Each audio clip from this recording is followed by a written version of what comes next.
I can just quickly start by introducing myself. It's great to have you all here. My name's Ava Costas. I'm part of the capacity building team at the UNRCCC, currently supporting the Youth4Capacity program, which is an initiative that's actually powered by the Italian Ministry of Environment and hopes to build the capacities of young people to act on climate change while acknowledging that young people are capacity builders themselves in the process.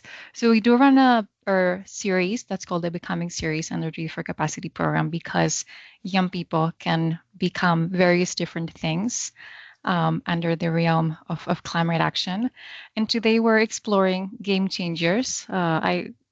Some of you joining might already be familiar with the concept of gamification, but you'll get to see later today how gamification can be applied to someone that's so atypical from a game context like climate change. And you'll get to see as well how it can spark creativity, build empathy, educate, empower, build communities, lead to innovation, driving systems thinking. And we are joined by three wonderful game developers and game designers, Gunjan, Julie from Chatty Changemakers, and Ola from NorthStar, that will be providing you with all the tools and all the practical steps to not only play, because we'll be playing a lot today, but to also essentially become a game changer yourself and be able to develop your own games and introduce them into your work. So yeah, some of you still join us. Maybe with that, Ola, I'll pass it over to you so you can start us off.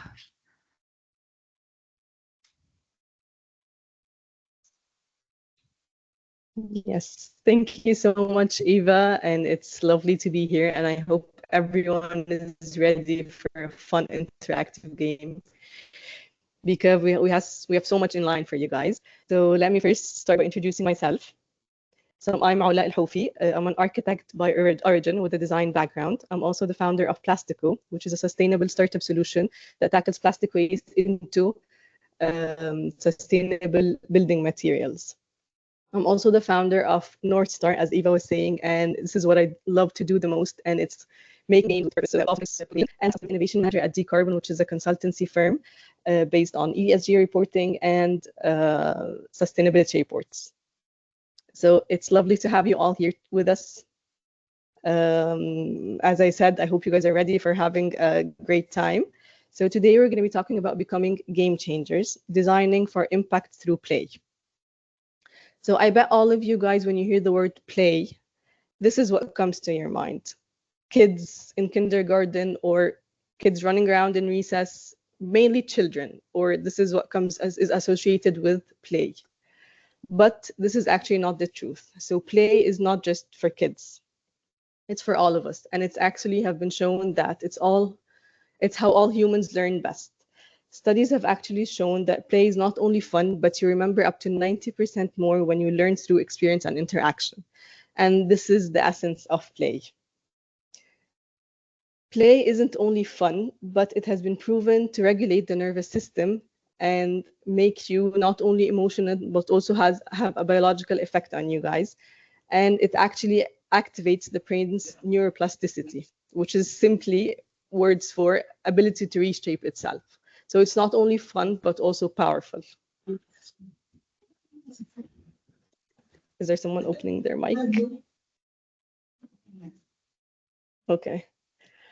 So there's a NASA research that's very interesting that says that children use 98% of their creative potential around the age of 5. But I want to ask you guys and let you guys guess. What do you think the percentage is when you reach adulthood? So can you please write in the chat a number that you can guess?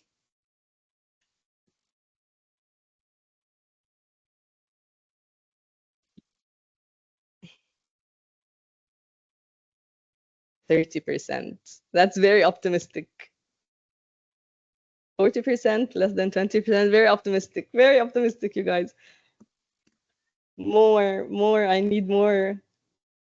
Okay, so we're getting closer. 10%. Okay. So actually, which was very shocking for me, adults use 2% of their creative potential. 0.2%, that's almost correct. So can you guys imagine from 98% to 2%? So what happened? Sadly, creativity is unlearned. So we were very creative when we were kids, but then with school education, universities, and traditional learning methods, we were taught to memorize and not imagine. And unfortunately, somewhere along the way, we were told to sit still, be serious, and stop playing. And this is what we tell kids now. So adults have lost the magic of asking what if and being more curious and wanting to play. So today we're here to flip that and change that around because we want to spark the inner child in you guys. Today we're here to bring play back, not just to the classroom or workspace, but to the way we think, create. And you guys, we want you to create and think and become game changers and even solve complex problems of our times. So let me pick your brains at something. Climate policy negotiation, human rights, carbon footprints, these are pretty complex solutions. The source for the statistics, yes, this was done by NASA, actually, research. And they wanted to see how many percentage of people can become rocket scientists. So they tested out students, like kids at different ages. When the kids were 5 years old, they scored 98%. They did it again when they were 10 years old, and it was 30%. And then when they reach adulthood, it was less than 2%. So this is actually NASA research. I can send you guys the source of that. So you're welcome. So as I was saying, do you guys think that climate topics and complex topics can be tackled through play? Well, the answer is yes. Why? Because I believe, out of my experience, is that complex topics require simple solutions. Play helps us reconnect with creativity, imagination, and curiosity. It also helps us understand more. So a couple of months ago, I had the honor to be leading the EU Water Savers campaign. It happened in Egypt and Morocco. And the campaign's objective was for people to learn more about water scarcity, facts about like how many liters of water are you wasting through showering and doing clothes. And it was all very facts and numbers. So what we did is that we created a game. It was like a spinning wheel where facts were told, and we gamified it. And people were very impressed by it. But the highlight of this workshop was 10-year-old boy Selim. He was at the back of the audience, just listening and playing with us. And to my surprise, at the end of the presentation, at the workshop, I mean, he got up and he explained what water desalination is.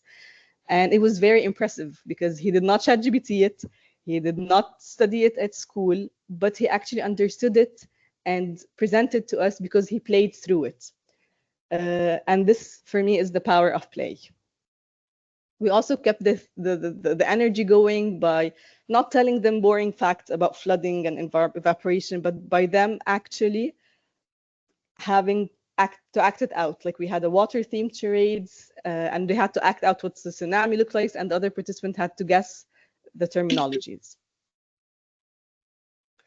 So let us talk about what makes a game changer, from players to creators, and this is the objective of today.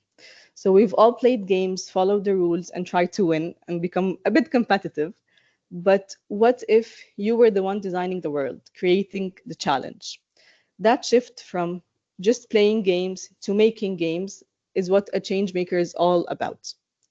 So as I was saying, game designers are not just they're just not just creating fun, but they're creating experiences. Because I am 100% sure that 10-year-old Selim will remember what water desalination is all about, because he played it and it will stick to his mind. So we don't just create fun, but we create experiences that, most importantly, shape how people think, feel, and act. And this is a bit connected to human-centered design. And for me, this is impact. So let's crank up this 2%. And I want to ask you guys, if your life was a game, I want to hear creative answers. What would you call your life? And maybe have a dash and like what level are you on? So Eva, can you share this is yes, to respond, please either scan this with your mobiles or go to the link that Eva is sharing. Roller coaster.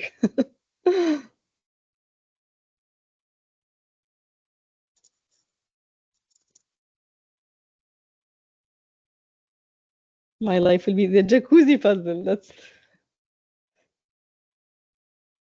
Can you just write it in the Mentimeter? Because go to the link and write your answers there.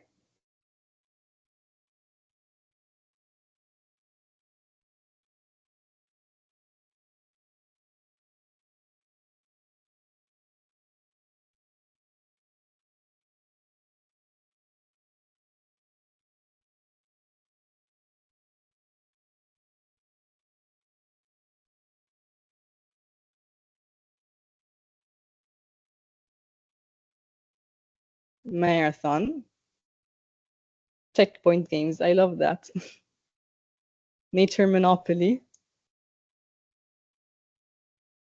Jigsaw, rather. Never ending puzzle. Adventures of a Misfit. This could be like a title for a game itself. Funny puzzle. Roller coaster. We need more awesome games. I think Julie and Gunjan, you guys can join too. And Eva, of course. Saying yes to adventure. That's an optimistic point of view. Lost City. Funny puzzle. Find your way. Also, that's very, you guys are very deep. Depression Diaries. We're hoping to get you out of depression. We want you to play again, so we're hoping to do that. And if everyone wants to say anything, I think Eva, they can open the mics and just go ahead. So, Games of Thrones, okay. Nature Monopoly, that just fits our theme very well about the sustainability. Love. Lost City. That's amazing. Does anyone have any more input? 22 responses. I think that's it. Thank you so much, guys. That was amazing to hear from you guys. So, 1 second. Okay. So this was actually the story of my first game that I designed. So UNFCCC approached us with wanting for us to create a workshop about green job policy making. And the topic seemed very intimidating. So how did we tackle it? Through play, of course. And let me be totally honest with you guys, the first prototype wasn't polished, it wasn't perfect. As you were seeing, it was just A4 papers printed out. But this was the spark to my first ever game design. And even though it wasn't perfect, but it created dialogue. People here this was in Saudi Arabia, it was in Mana Climate Week last year. And people from all over the world, like here we had like 5 to 6 different countries, they were talking about green jobs and policy making, which reminds you that the first draft of your game does not have to be perfect. You just need to create an impact. After that experience, I decided that I want to create a game, and this is where EnviroClue was born.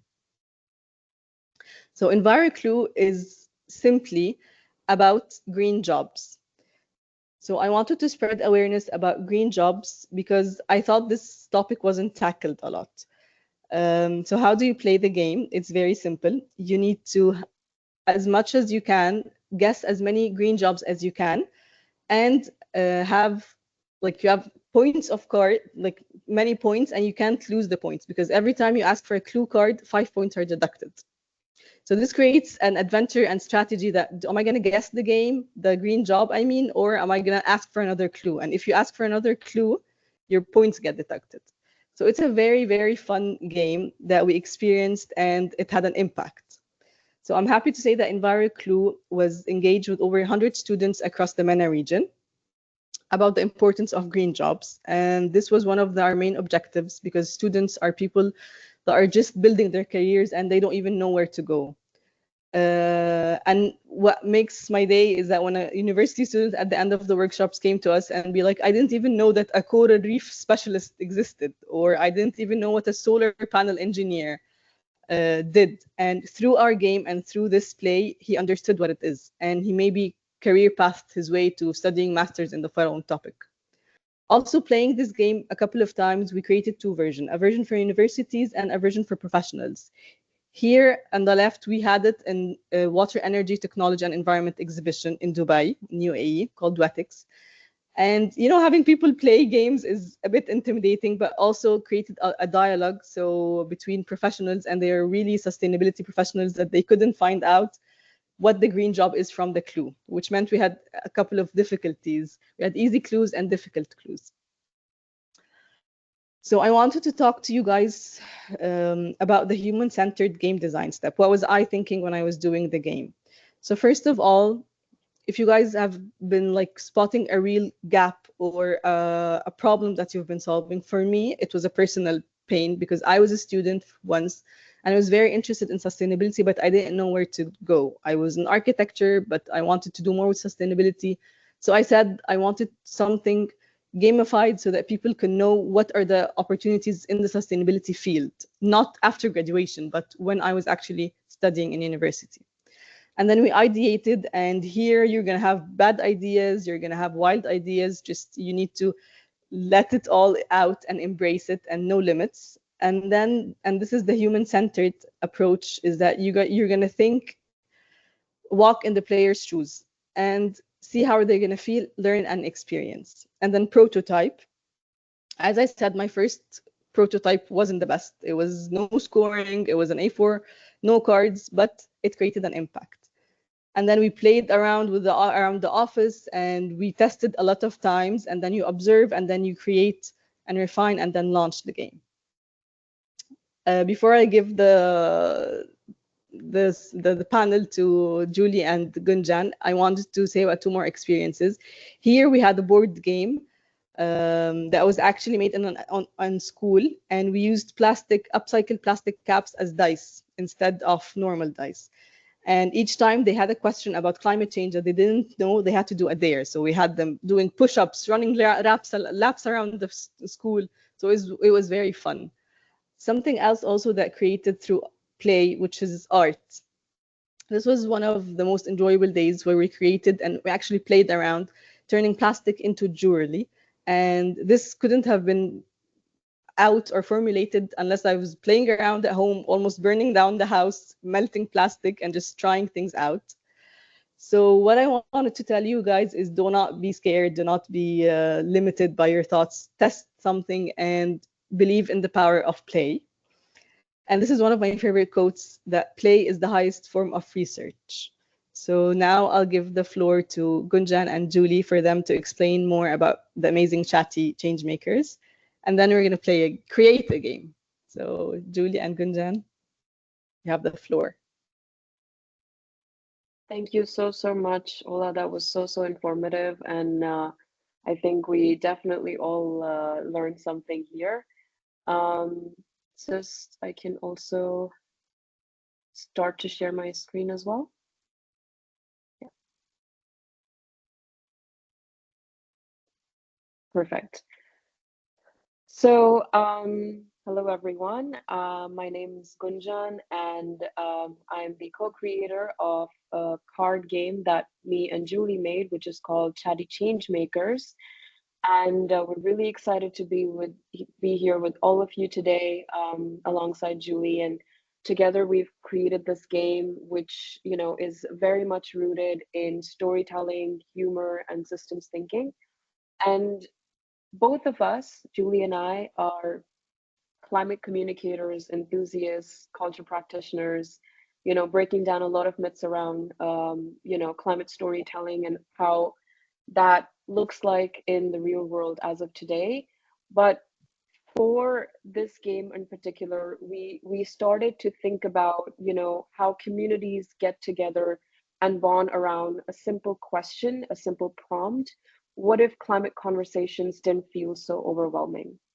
And what if we could talk about the tough stuff like eco anxiety, greenwashing, intersectionality, coming together as humans to tackling a lot of the real world solutions that we face today, which looks very different across geographies, in a way that feels more human, more hopeful, and sometimes even fun.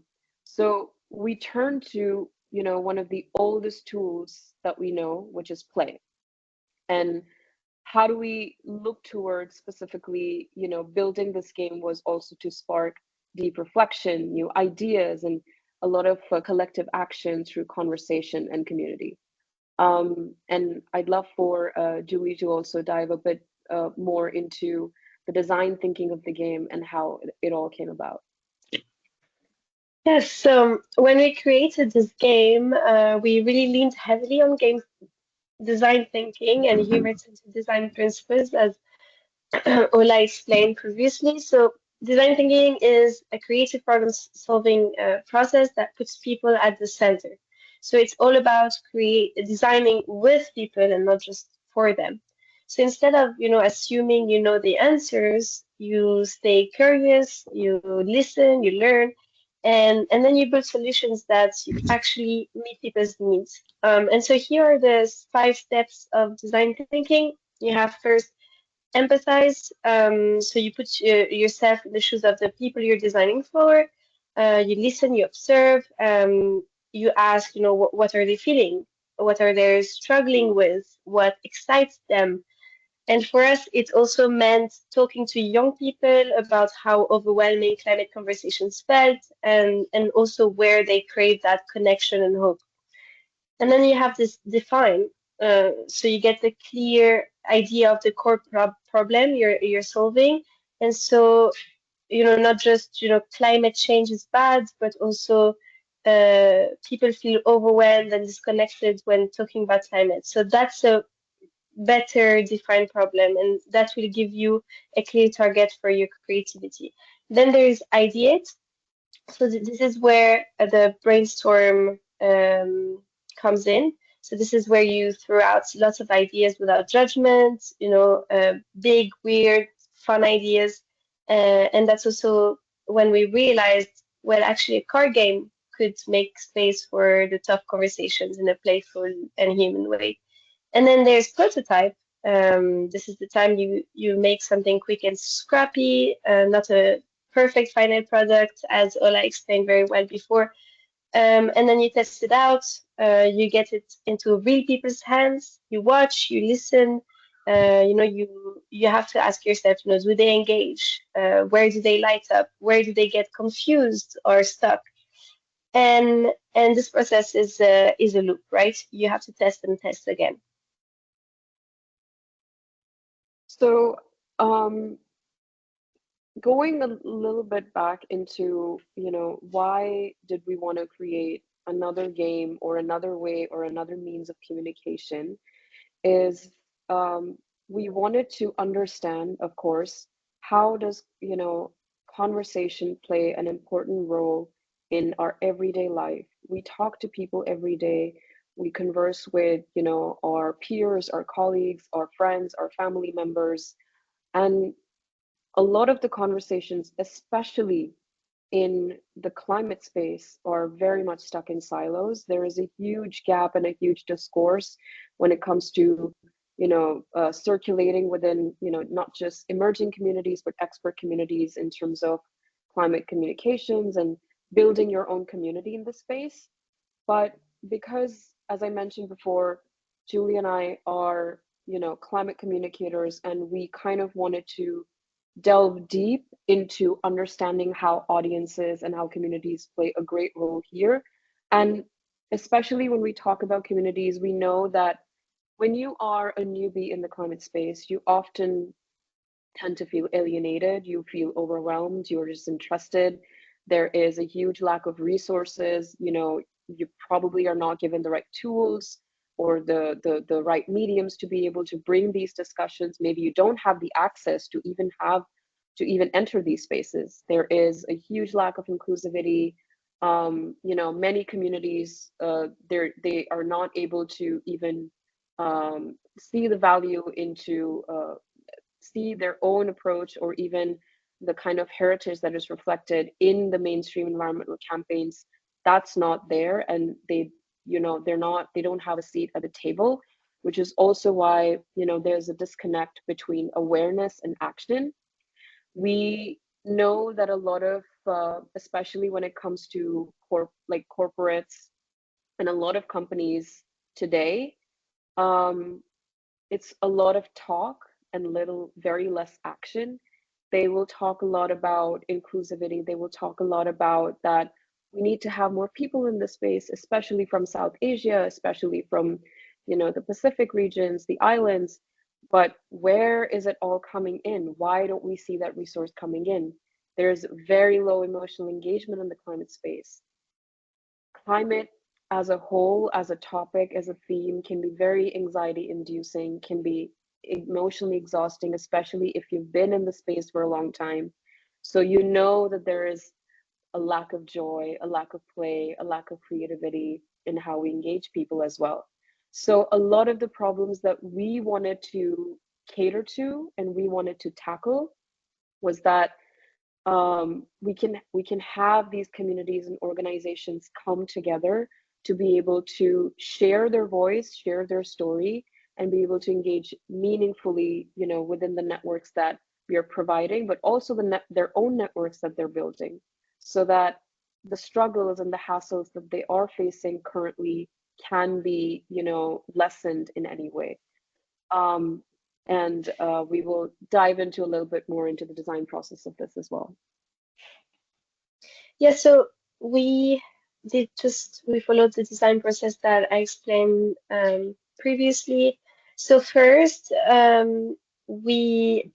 journey really started. You see the next slide in January 2023, when we hosted the very first gathering of the Dubai Climate Collective. Gonjan and I are founders of it. So we created that space for open, honest dialogue about the climate crisis, and that's a space where people can just show up as themselves. So from those conversations, one thing really stood out is that people wanted to act, but they also needed connection. And they needed spaces where climate action felt personal, creative, and approachable. Um, I mean, we also wanted to, ideate on the fact that there are so many communities around the world. We, of course, looked at the MENA region in particular within the UAE, but there are so many communities around the world who are, experimenting with different ways of hosting these conversations in several spaces. So from conducting our own workshops on eco-anxiety, climate anxiety with, Emirates Nature WWF, to organizing a lot of the sessions with a couple different initiatives throughout Dubai, Abu Dhabi. We did a climate-focused book club with the book club Majlis, where we also introduced, the tool that we are creating through the game. We also figured out a way to create a first prototype. It was just, printed cards, yellow cards, and the prompts written on them. And we kind of wanted to figure out how do we dissect, the different levels of conversations that exist in the climate space. So we imagined like five categories. There is Stratomania, so it's all about answering prompts with honesty and openness. That's a conversation starter. And then there's Dilemma Duel, which essentially is a this or that. So you have to choose from one options or the other, and oftentimes it's quite difficult to choose. And then there's the Vision Vault category, which is something that gets you to think creatively. So you need to reply to a scenario that's presented to you. There is the Ratometer, which is about ranking and imaginary partners' attractiveness on a scale of 1 to 10. It used to be a very big trend a few years ago. There are 10, but I don't know if you know that. But it's quite fun to play. And then there's the conspiracy clapback, which is about responding to a claim of a climate skeptic or a climate denier. And it's just about, replying with arguments back. And then we had, of course, a second, yeah, a first test as well, which was in a community space in Dubai, and we tested the first prototype of the game. And yes, so through time and time, we basically tested out different ways of engaging with communities. And our second prototype, which is the colorful version of the deck that you see right now, it was, after several revisions of trying to figure out how do we infuse a bit of color, because when we're having these conversations, the more interactive, the more colorful and vibrant that you make your tool, the better it is for audiences to interact with it. So we redesigned the deck, which is how we named it Chatty Changemakers, because it really reflected that there is a huge importance and commitment to dialogue and how that drives change, across communities, and how we were able to test this deck out at COP28. So not sure if you already know, but I'm also the co-founder of the Entertainment and Culture Pavilion, and we specifically work with the COPs and across climate weeks, and host our own micro engagements throughout the year.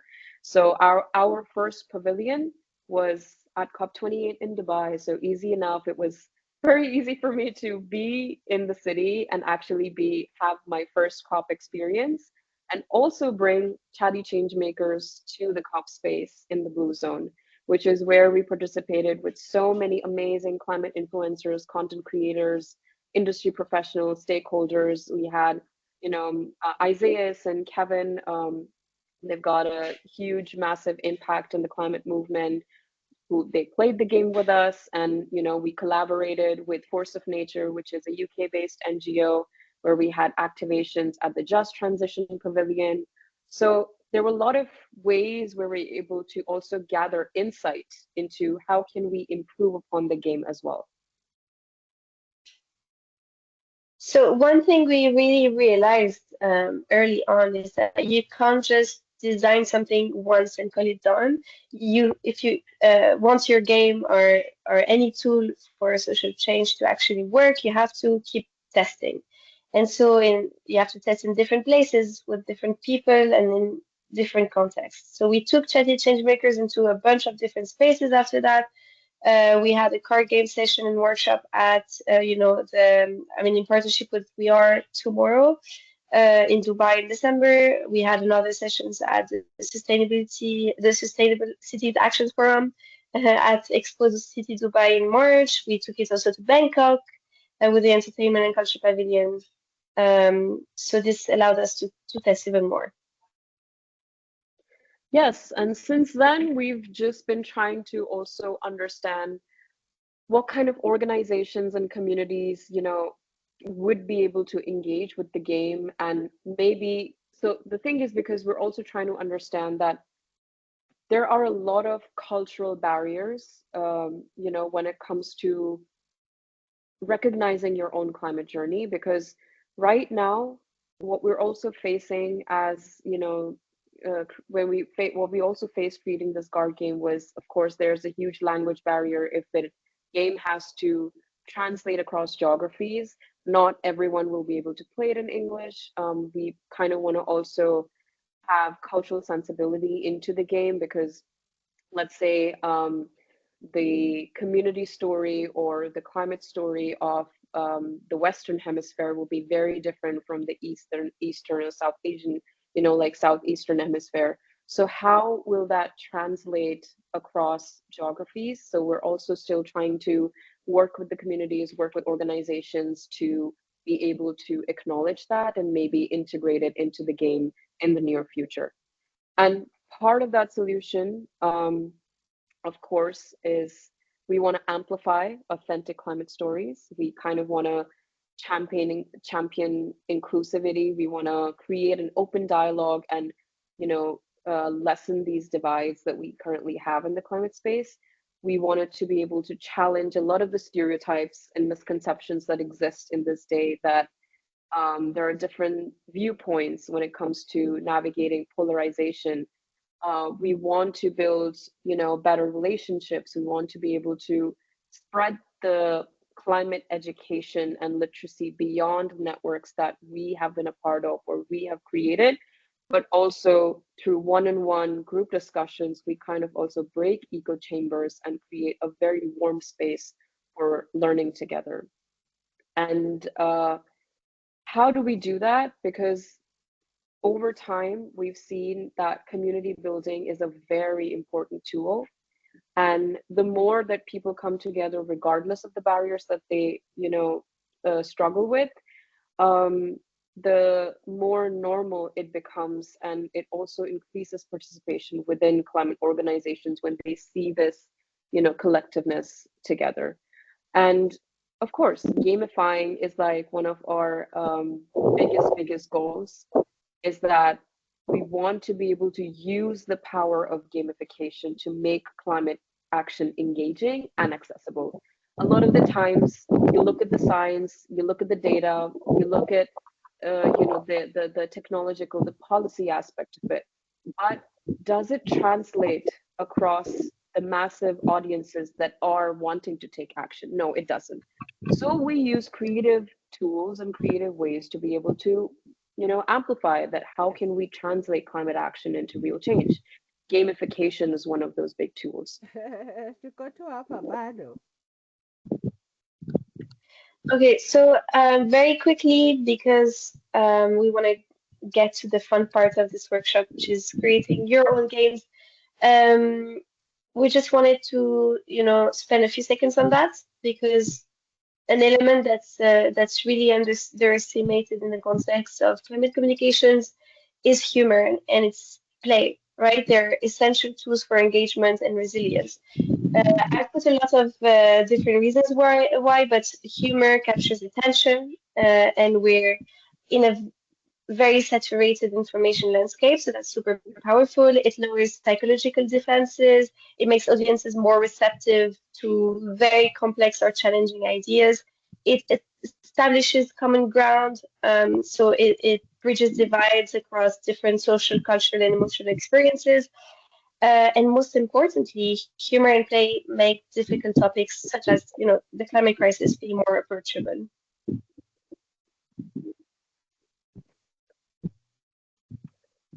Perfect. So I think it's time to play the game as well. I think we've covered a lot of background and history on why we created it, who do we create it for. But I think it's also time to test it out a little bit with the audience that we have now.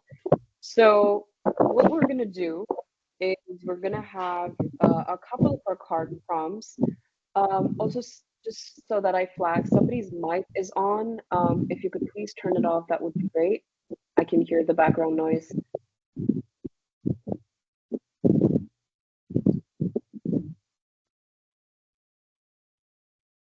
Okay, perfect. So we're gonna be taking you through a couple of the prompts and a couple of the categories that we have. And what I'm gonna do now is, well, there are two ways we can go about this. One, if somebody wants to volunteer and play this game with us, and if nobody volunteers, I'm just going to pick someone randomly and you will have to participate. So maybe if somebody wants to raise their hand. Volunteer people so that she doesn't pick. Oh, amazing. We have a volunteer. Okay. So you could take your mic off, and maybe we could just engage with you.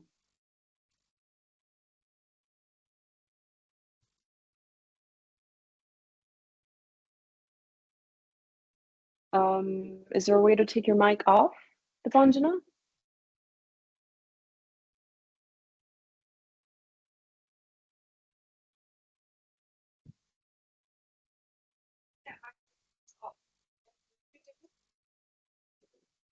Perfect. Can you hear us?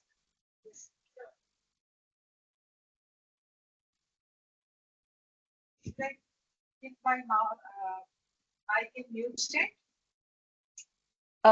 We can hear you, but it seems like your voice is coming from really far away.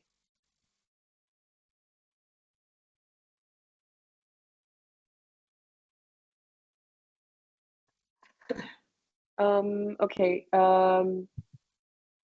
Maybe somebody else wants to give it a try.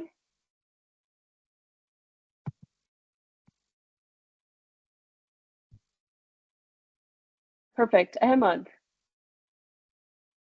lovely to have you. Could you take your mic off?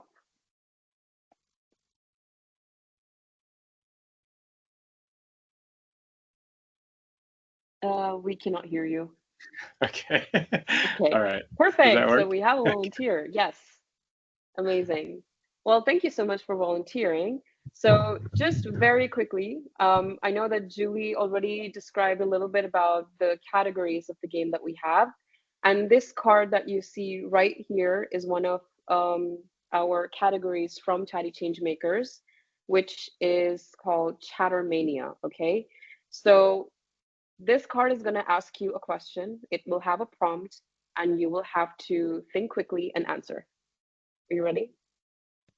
Cool. Perfect. And the question, you can also read it out loud, and there is a comment below, which we will also welcome you to read. What emotion drives you to take action on climate issues? Is it fueled by fiery anger, the power of hope, the joy of humor, or perhaps the boundless force of love? The emotion that drives me to take action on climate issue is on concern and love for my children. It's very concerning to see what's happening around the world and the great difficulty in how, there's so many challenges with regards to climate change and the impact that it's having. And sometimes you wonder, well, how much can you really do as a person? And then you think about it. And for me, it's like, well, you have to do something about it, because otherwise, who else is going to do that for the next generation? And in my case, for my kids. So I think that the personal connection is what drives me.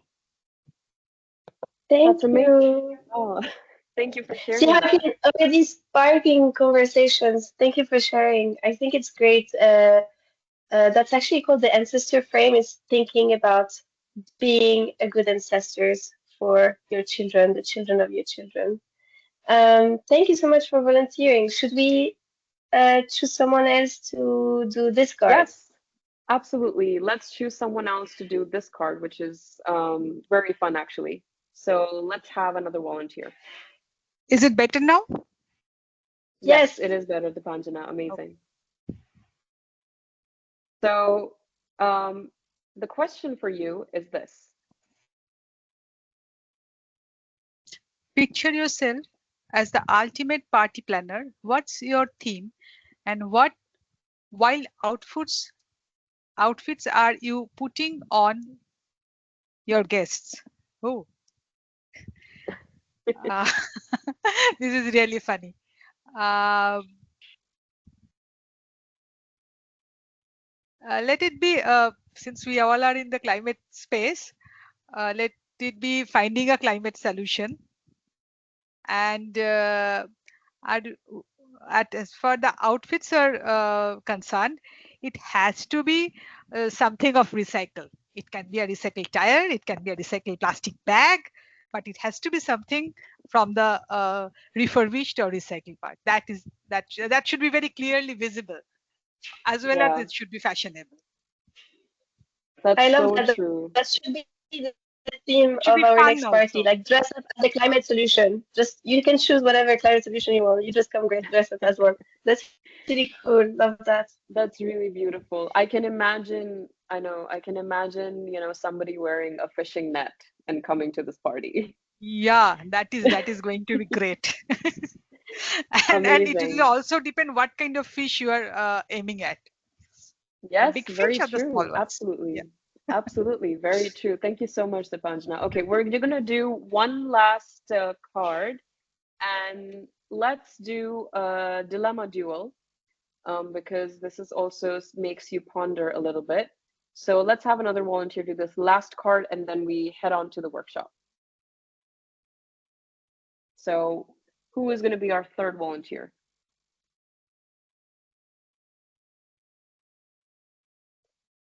Tanya. Otherwise, Konjan will have to choose. Yes.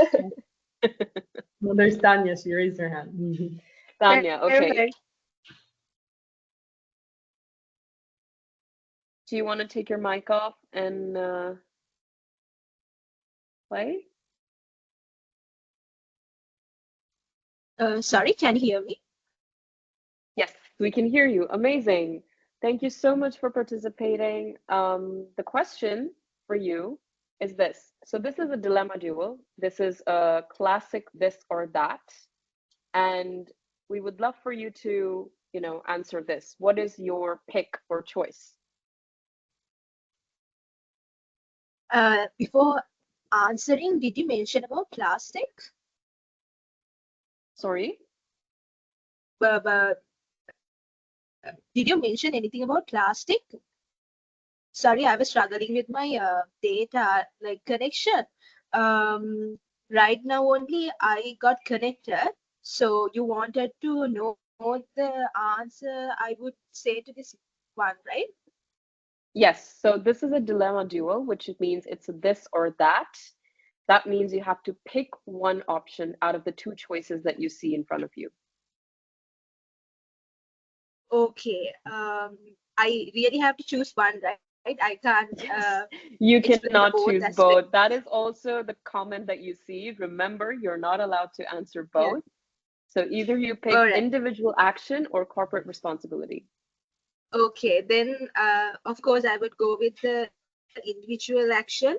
I would choose individual action. The reason is, so I'm also a psychology student, but I know is if we are not able to be conscious about our actions towards the climate, obviously our community, they are not going to understand it. You have to be a game changer. First, you have to actually work on yourself. I mean, not for the sake of like ticking a box or anything. I mean, there are people I know who actually talk about um, preventing using plastic bags and everything.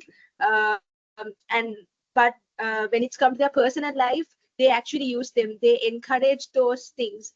I mean, I'm just telling a fact. I'm not telling here we have to ban plastic, but I'm just talking according to this whole thing. So what I have to say is it's always better if we can actually lead through an example without giving only advices. So if we actually can be true to ourselves, it at the end of the day, corporate is so made out of individuals, right? So No, that is you very know, true. That is very true. A lot of the individual action leads to corporate responsibility, which is why we do the work that we do. And we encourage and engage with, a lot of the individuals to join new climate spaces so that they're able to take on, new roles and encourage their policymakers, their governments, their officials to be able to take on the responsibility that they have to.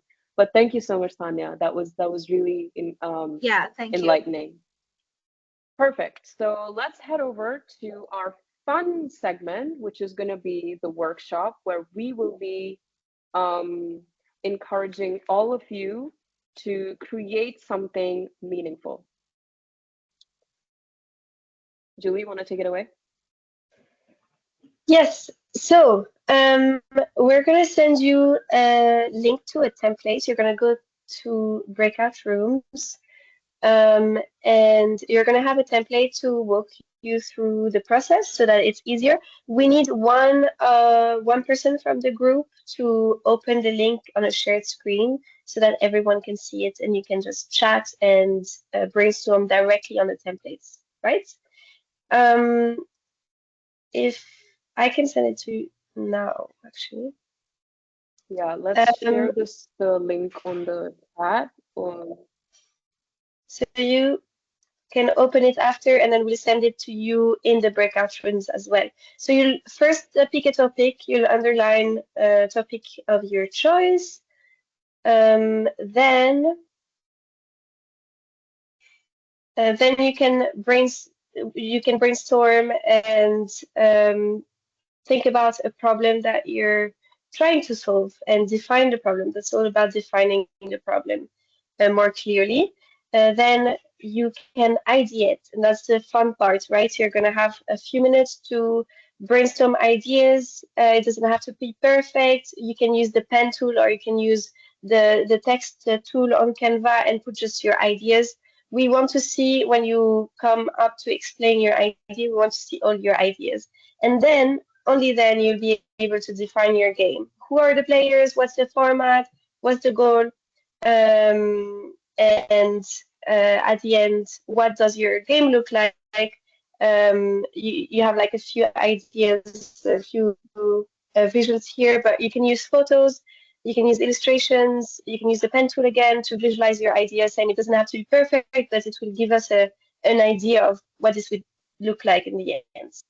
So we want you guys to yeah, unleash that's your it for the template. creativity and think of something outside the box and impress us. And we're waiting to see if you guys have any questions. You can send us in the chat. And as Julie was saying, don't overthink it. Just put bad ideas on. Sometimes these are the best. So let's begin. Yes, so the link that we've shared with you on the chat, if you open, this is what it's going to look like. You can click on the use template for new design, and it's going to take you to something like this, which you can replicate and start putting in your own ideas. The idea for this game is for you to really challenge yourself and have fun. We want you to create your own game. We want you to not just think on the lines of a board game or a card game, but any game that you want to create. And yes, and we will put you into breakout rooms and then get you back in after you're all done brainstorming.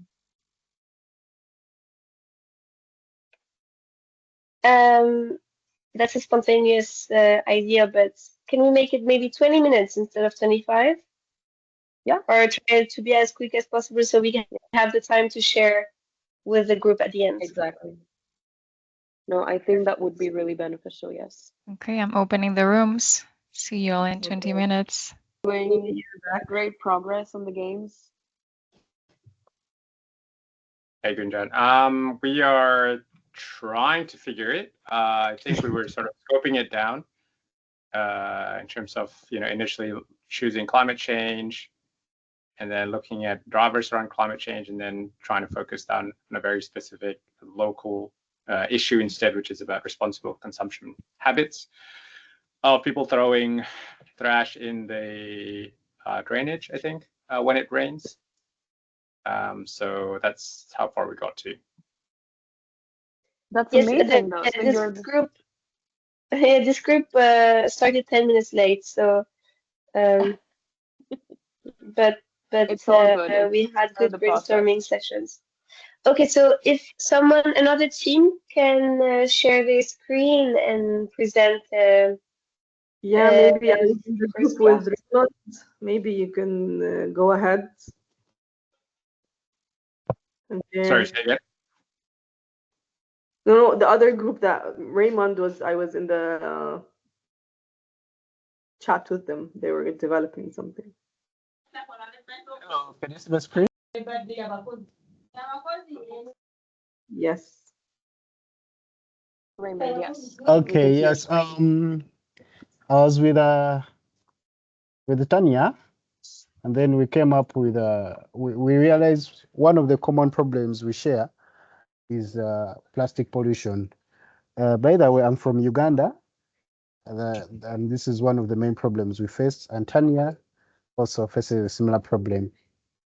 So, under plastic pollution, the problem we realized is the poor or improper disposal of these plastics, especially in the urban areas and also in some rural settings. Sometimes we can talk about eliminating plastics, but that is not a realistic answer in this world because it is a business to big corporations, so it could be something hard to achieve. But what is the alternative? So we thought and said, okay, probably we can educate people about these plastics. And with that, we can come up with a card game. And this card game can teach people about the effects of poor plastic disposals in a fun way. It can also teach people about the available alternatives to those plastics that they use in their daily lives. For example, if you're using a plastic cup what is the best alternative available on the market and that is accessible. If you're using a plastic bag, what is the available and most affordable alternative on the market and within the community? Then also teach people about the best way to dispose of these plastics. For example, if the use of the plastic is unavoidable, then what is the best way of disposing it off? So under that, who are the players? Generally, this would be, for example, oh, we didn't add it here. It would be the children and the youth. Of course, if we start with the young generation, it would be easier to influence to influence this in them as they grow up, as well as the rest of the community. Then also we're looking at the youth, those people whom we think are, are easily influenced by something, probably by games mostly. And then we thought of the names, we came up with two names. One is Know Your Plastics, and another can also be Plastic Panic for this particular game. I love plastic panics. Makes you like know the seriousness of Yes, Plastic danger. Panic can be the other name.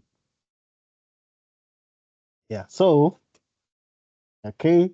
And we have three categories of games. So there is one category would look at teaching people about the effects of poor plastics. And for that category, one of the on the others one on the first side, one side would have the category or the type or the example, either reusable, recyclable, or non-recyclable plastic. For example, in a community, let me give an example of my local community, Uganda, where I live in Kampala. We have some items like plastic cups. Some plastic cups, probably it can be recyclable after use. Yes, because you can't use it at once and dump it away. That is a recyclable plastic. Then there are other plastic packages. For example, for items like milk, they use a plastic bag, but that's not recyclable sometimes because once you tear it, it is unusable, so you dump it away.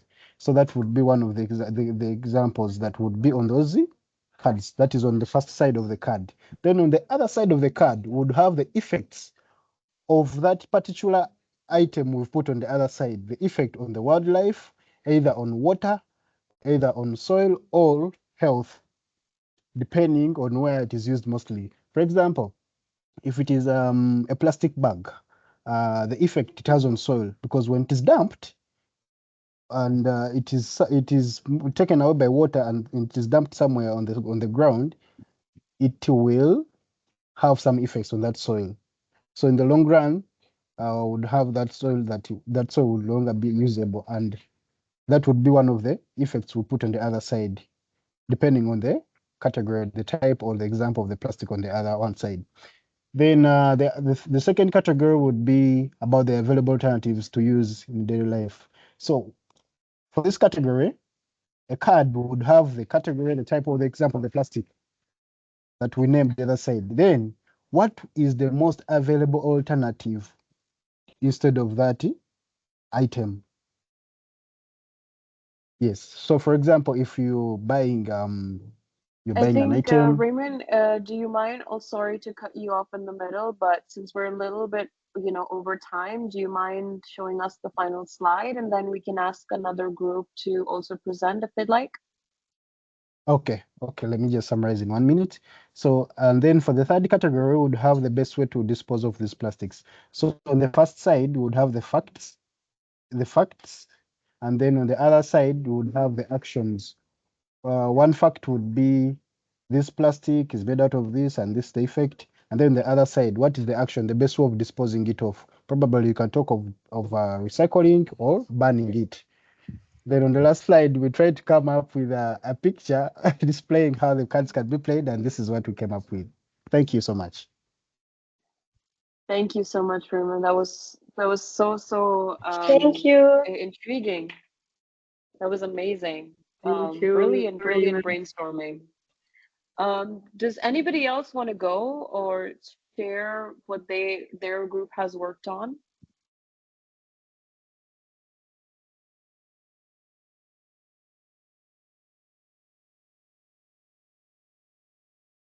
Deepanjana, Lewinsky, maybe anything that Yeah. maybe you guys would Okay. want to share what you worked Yeah, on? I can share, but I can speak on it, but someone has to share the screen because mine was not couldn't be shared. So what I was, I mean, in my Lewinsky, you imagination, want to share? Lewinsky. Perfect, yes.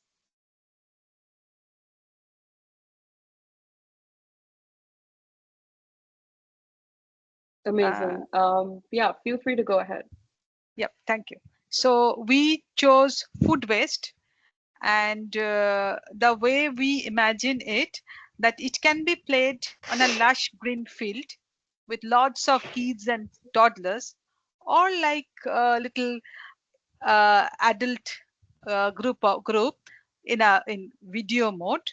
The idea is that there will be the heap of food waste with lots of different types of food, and we have to identify what food can feed different kind of communities, like what can be sent for fish feed, what can be sent for poultry feed, and what shouldn't be sent to our innocent non-human friends. Like if there are teen food, the teen or heavy metal should not go to the fish or to the animals. And also we will try to find out the fastest and safest way. It not only be the carriers, like we have to also find out the groups who can take the food at the fastest and easiest way to that community, or for composting. It not only should be the municipal workers or government guys or NGOs or students. It can be like black bees with wings. They are excellent to break down the foods. So those actors will be there, the food waste will be there, and the possible communities will be there. The group of the different individual kids or teams, they have to find it the right kind of food to the right kind of pathway to the right kind of community who can be fed. That's amazing. That's very creative. So that's the Very way. cool. And is it going to be And like a card game, or is it going to be like a board game, or how yeah, would you guys and there visualize will it? be a big scoreboard where the scores will keeps on changing continuously. So if you feed with right kind of food, then you gain, and if you send plastic to the cows, then definitely you are going to get a negative score.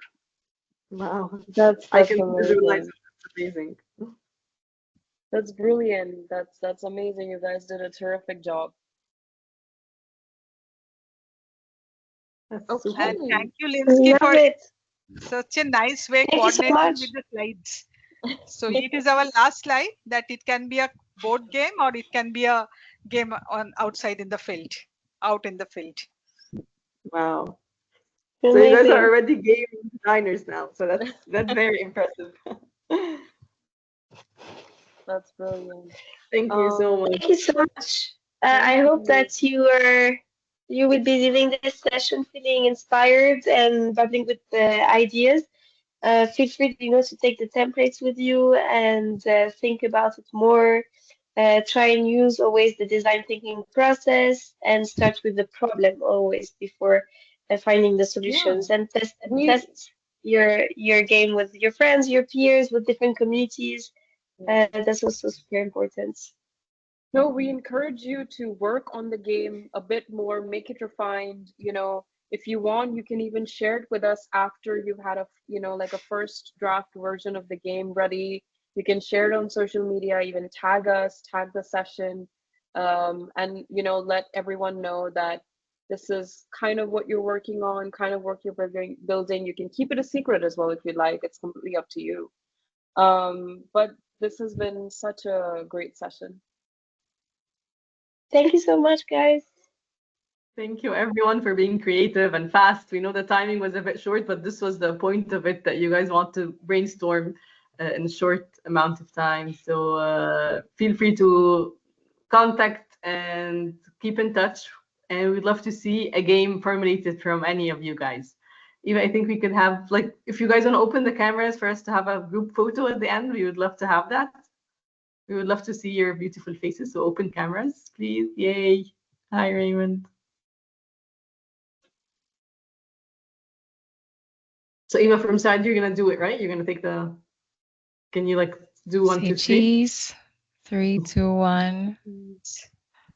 Beautiful smiles. Oh, we have Diana as well. Another one. 3, 2, 1.